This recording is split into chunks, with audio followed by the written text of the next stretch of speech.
以前ジェジュンの映像を作りながら、いろんな映像を参考にして、ジェジュンと東方神起について調べてたんですが、本日の主人公が本当に歌に対する熱情と、自分を愛する人であることを確実に感じることができました。ジェジュンと東方神起のユンホ、チャンミンももちろんそうですが、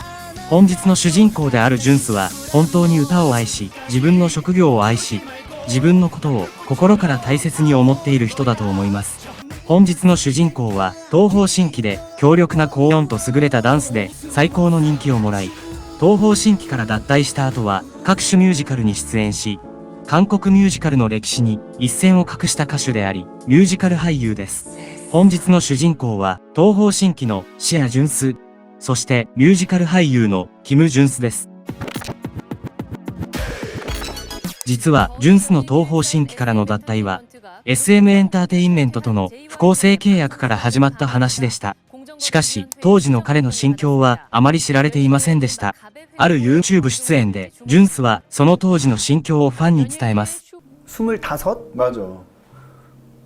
그때더라고요. 그러니까 내가 이 계약이 다 끝나고 났을 때 과연 행복할까? 나라는 사람이 정말 그거 참 무서운 생각인데. 행복할까라는 생각을 딱 나에게 질문을 던진 순간 아 이거는 아니다라는 생각이 딱 들었었어요. 그냥 이거는 더 이상 내가 정말 좋아하는 노래를 못하게 될지라도 이대로 지금이라도 빨리 끝내야 되는 게 결단을 내가 내는 게 낫지 않을까라는 생각이 들었던 거죠. 24歳の幼い青年、ジュンスが、本人が一番好きな歌ができなくなっても、幸せのために脱退を決めて、会社と戦うことになった率直な話はファンに深い感動を与えました。その当時は歌手ではなく、平凡な人生がより幸せに見えたと回想します。その時を回想するジュンスの顔からは、その当時の疲れは見えましたが、後悔はない、そんな顔でした。끝내야 되는 게 결단을 내가 내는 게 낫지 않을까라는 생각이 들었던 거죠. 東方神起を脱退した後、ジュンスがどれだけ苦労したかはファンの間でよく知られています。脱退後、JYJ のアルバムが30万枚の売上高を記録したにもかかわらず、音楽番組に出演できず、放送の予告編まで撮影したが、出演が急に中止になることもありました。そんな大変な時期を経て、ジュンスが初めてファンに会ったのは意外な分野のミュージカルでした。だからといって最初のミュージカル俳優としての活動は順調ではありませんでした。当時アイドルがミュージカルに進出するケースが多くなかったため、彼の視線が肯定的ではなかったそうです。しかしジュンスは臆することなく最善を尽くすしかなかった状況を話します。뮤지컬을 하겠다라는 마음을 먹었을 때 혹은 먹기 전에 고민을 했을 때에는 그 시선이 좋지 않다라는 얘기들을 여러 사람을 통해서 듣다 보니까 이런 건 있었던 것 같아요. 그런 시선들이 충분히 이해가 됐었어요. 왜냐면 그게 나라도 뮤지컬 배우로서 이렇게 활동을 이렇게 열심히 앙상블이란 배우부터 이렇게 차근차근 하고는 내가 배우라면 어느 날 다른 분야의 혹여 조금 인기가 있다라는 이유 하나만으로 와서 주인공을 꿰찬다라는 게 당연히 좋아 보일 수 없겠다라는 생각도 했고 結局彼の真心と努力は実を結び、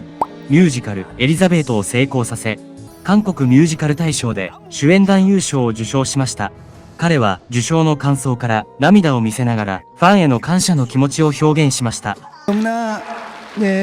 많은 분들이 또 많은 배우분들이 예뻐해 주셔서 받은 상으로 알고 저와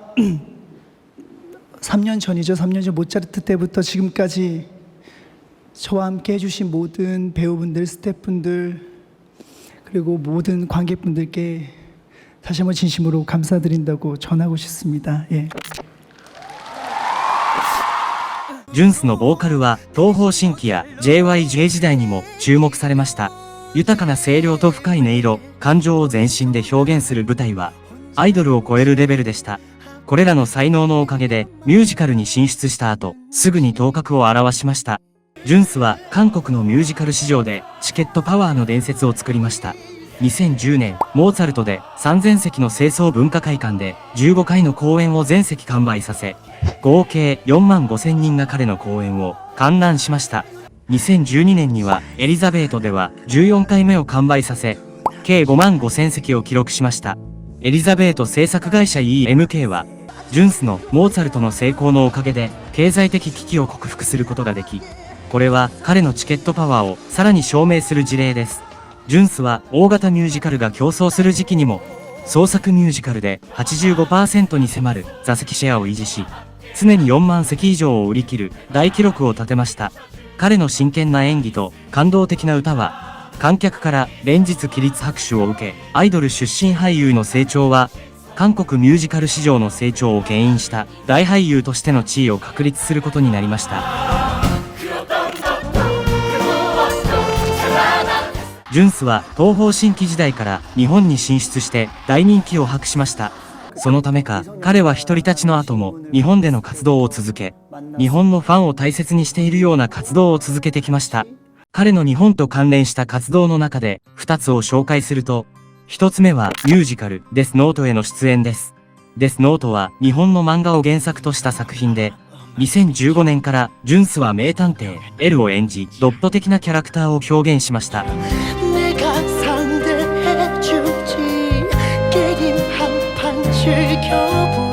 彼の狂気に染まった L は、舞台で前かがみの姿勢で裸足で自由自在に走り回りながら、L そのものを見事に演じました。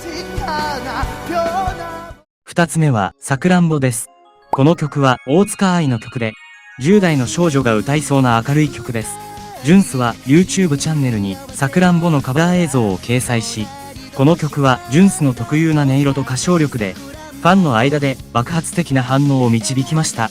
このカバー映像は日本コンサートで披露したライブ舞台とともに YouTube を通じて広がり、2019年韓国ではさくらんぼブームが巻き起こったこともあります。ジュンスのこのような活動は、自分を愛してくれた日本のファンたちを忘れずに、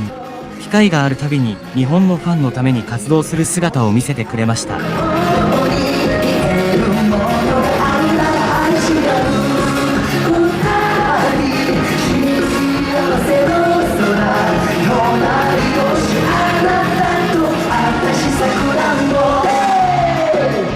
ジュンスにとって歌は彼の人生だと言えるでしょう。小学生の頃から30代後半に向かっている彼にとって、彼の歌に対する愛は単純な音声の表現を超えて、職業と人生に対する心からの愛情を込めています。ファンに対する彼の愛は、彼を支持してきたファンたちに対する真のお礼であり、舞台でファンの応援に応えようとする気持ちそのものです。また、ミュージカルでの成功的な公演は、彼の根性と意志をよく表しており、韓国ミュージカルの歴史に重要な足跡を残しました。キム・ジュンスの旅路は単なる成功の年代記を超え、真心と献身で作り上げた感動の女児だと思われます。今後、彼が演じる役柄は何でしょうか？そして彼が聴かせてくれる歌は何でしょうか？これからのジュンスの活動を応援しながら、本日の映像を終えたいと思います。